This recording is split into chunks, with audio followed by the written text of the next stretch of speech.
ओम नमो भगवते वासुदेवाय। नमस्कार दोस्तों, स्वागत है आप सभी का हमारे चैनल भक्ति ज्ञान में। दोस्तों, आज मैं आपको श्रीमद् भागवत महापुराण की कथा सुना रहा हूँ। आप सभी भक्तजन इस कथा को श्रद्धा पूर्वक मन लगाकर सुने। भगवान श्री कृष्ण आप सभी की मनोकामना पूर्ण करेंगे और आप सभी के कष्टों को हर लेंगे। दोस्तों, आज की कथा में हम श्रवण करेंगे परीक्षित का अनशन व्रत और सुखदेव जी का आगमन। श्री सूत जी कहते हैं, राजधानी में पहुंचने पर राजा परीक्षित को अपने उस निंदनीय कर्म के लिए बड़ा पश्चाताप हुआ। वे अत्यंत उदास हो गए और सोचने लगे, मैंने निरपराध एवं अपना तेज छिपाए हुए ब्राह्मण के साथ अनार्य पुरुषों के समान बड़ा नीच व्यवहार किया है। यह बड़े खेद की बात है। अवश्य ही उन महात्मा के अपमान के फल स्वरूप शीघ्र से शीघ्र मुझ पर कोई घोर विपत्ति आवेगी। मैं भी ऐसा ही चाहता हूँ, क्योंकि उससे मेरे पाप का प्रायश्चित हो जाएगा और फिर कभी मैं ऐसा काम करने का दुस्साहस नहीं करूँगा। ब्राह्मणों की क्रोधाग्नि आज ही मेरे राज्य, सेना और भरे पूरे खजाने को जलाकर खाक कर दे, जिससे फिर कभी मुझ दुष्ट की ब्राह्मण देवता और गौ के प्रति ऐसी पाप बुद्धि न हो। वे इस प्रकार चिंता कर ही रहे थे कि उन्हें मालूम हुआ ऋषि कुमार के साप से तक्षक मुझे डसेगा। उन्हें वह धधकती हुई आग के समान तक्षक का डसना बहुत भला मालूम हुआ। उन्होंने सोचा कि बहुत दिनों से मैं संसार में आसक्त हो रहा था, अब मुझे शीघ्र वैराग होने का कारण प्राप्त हो गया। वे इस लोक और परलोक के भोगों को तो पहले से ही तुच्छ और त्याज्य समझते थे। अब उनका स्वरूप है त्याग करके भगवान श्री कृष्ण के चरण कमलों की सेवा को ही सर्वोपरि मानकर आमरण अनशन व्रत लेकर वे गंगा तट पर बैठ गए।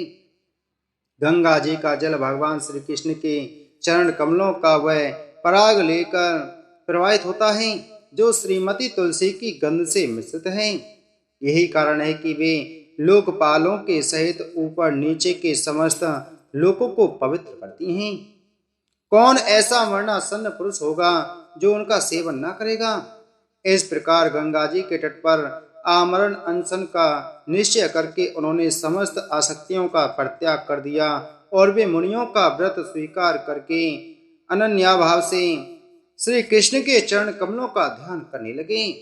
उस समय त्रिलोकी को पवित्र करने वाले बड़े बड़े महानुभाव ऋषि मुनि अपने शिष्यों के साथ वहां पधारे। संत जन प्राय तीर्थ यात्रा के बहाने स्वयं उन तीर्थ स्थानों को ही पवित्र करते हैं। उस समय वहां पर अत्रि, वशिष्ठ, च्यवन, शरद्वान, अरिष्ट नेमि, भृगु, अंगिरा, पराशर, विश्वामित्र, परशुराम, उतत्य, इंद्र, प्रमद, इम्नवाह, मेधातिथि, देवल, आरिष्टसेन, भारद्वाज, गौतम, पिपलाद, मैत्रेय और कवश, अगस्त, भगवान व्यास, नारद तथा इनके अतिरिक्त और भी कई श्रेष्ठ देवर्षि, ब्रह्मर्षि तथा अरुण आदि राजर्षियों का शुभागमन हुआ। इस प्रकार विभिन्न गोत्रों के मुख्य मुख्य ऋषियों को एकत्र देखकर राजा ने सबका यथोयोग्य सत्कार किया और उनके चरणों पर सिर रखकर वंदना की। जब सब लोग आराम से अपने अपने आसनों पर बैठ गए, तब महाराज परीक्षित ने उन्हें फिर से प्रणाम किया और उनके सामने खड़े होकर शुद्ध हृदय से अंजलि बांधकर वे जो कुछ करना चाहते थे उसे सुनाने लगे।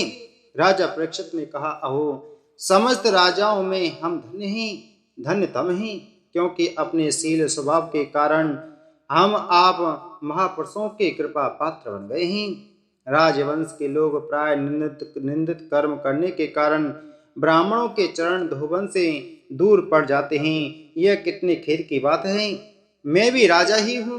निरंतर देह गेह में आसक्त रहने के कारण मैं भी पाप रूप ही हो गया हूँ। इसी से स्वयं भगवान ही ब्राह्मण के शाप के रूप में मुझ पर कृपा करने के लिए पधारे हैं।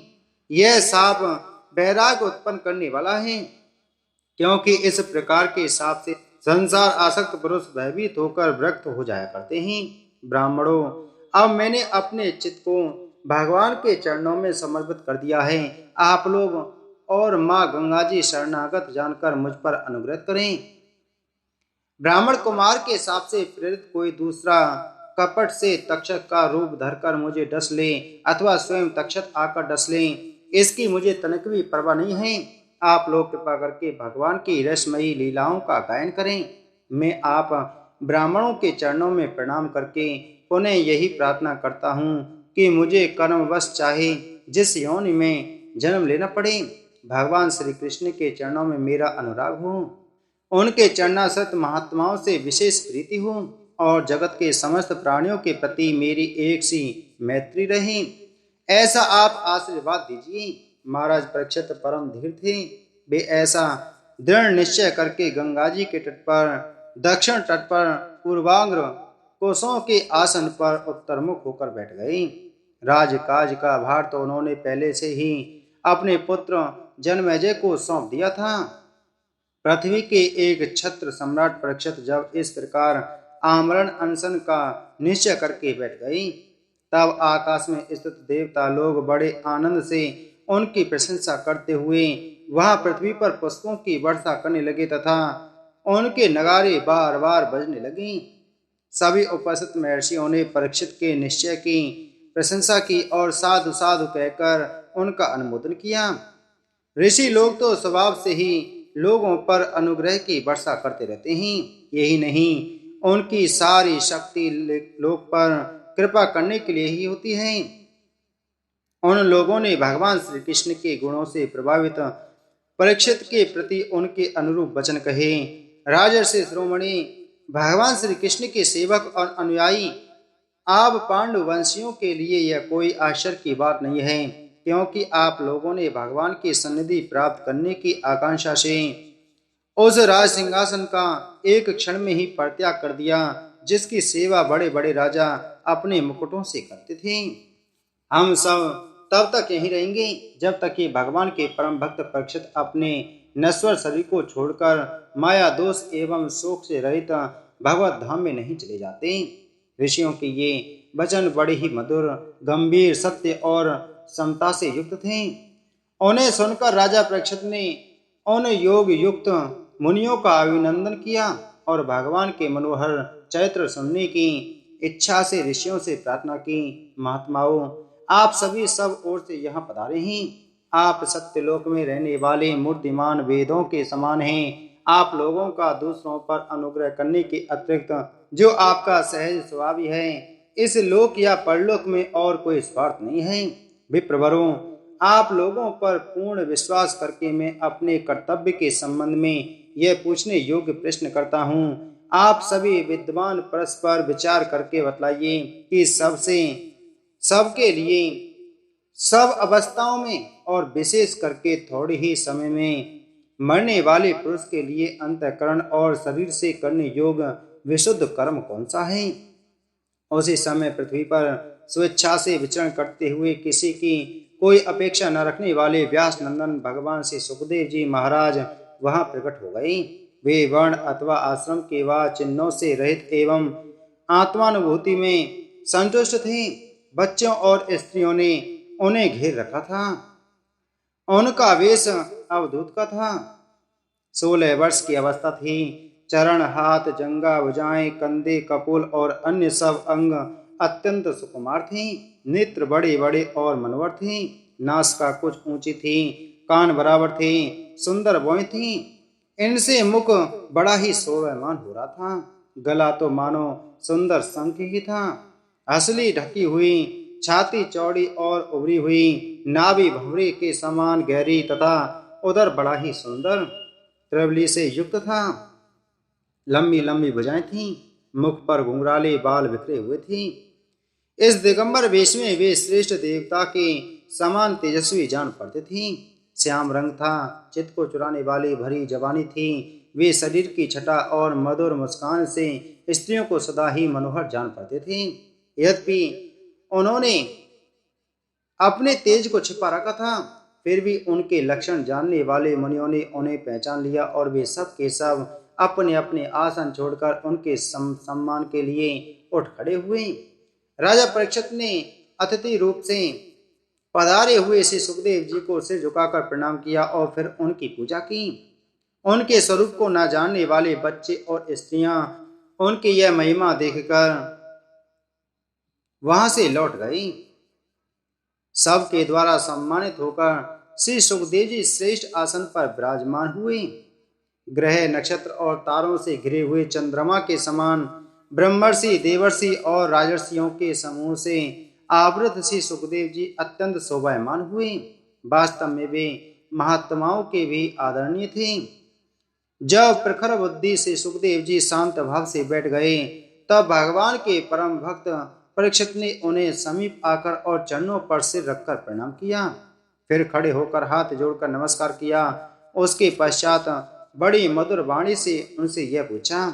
परीक्षित ने कहा, ब्रह्म स्वरूप भगवान, आज हम बड़भागी हुए, क्योंकि अपराधी क्षत्रिय होने पर भी हमें संत समागम का अधिकारी समझा गया। आज कृपा पूर्वक अतिथि रूप से पधार कर आपने हमें तीर्थ के तुल्य पवित्र बना दिया। आप जैसे महात्माओं के स्मरण मात्र से ही गृहस्थों के घर तत्काल पवित्र हो जाते हैं। फिर दर्शन, स्पर्श, पाद प्रक्षालन और आसन दान आदि का स्वावसल मिलने पर तो कहना ही क्या है।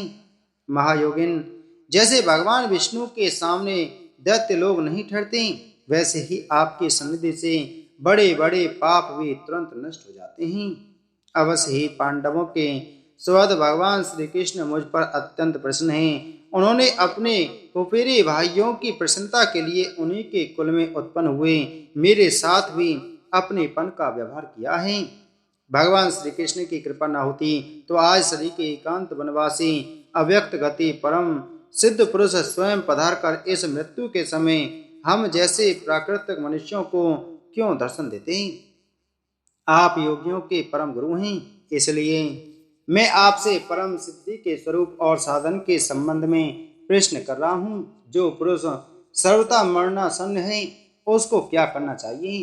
भगवान, साथ ही यह भी बतलाइए कि मनुष्य मात्र को क्या करना चाहिए। वे किसका श्रवण, किसका जप, किसका स्मरण और किसका भजन करें तथा किसका त्याग करें।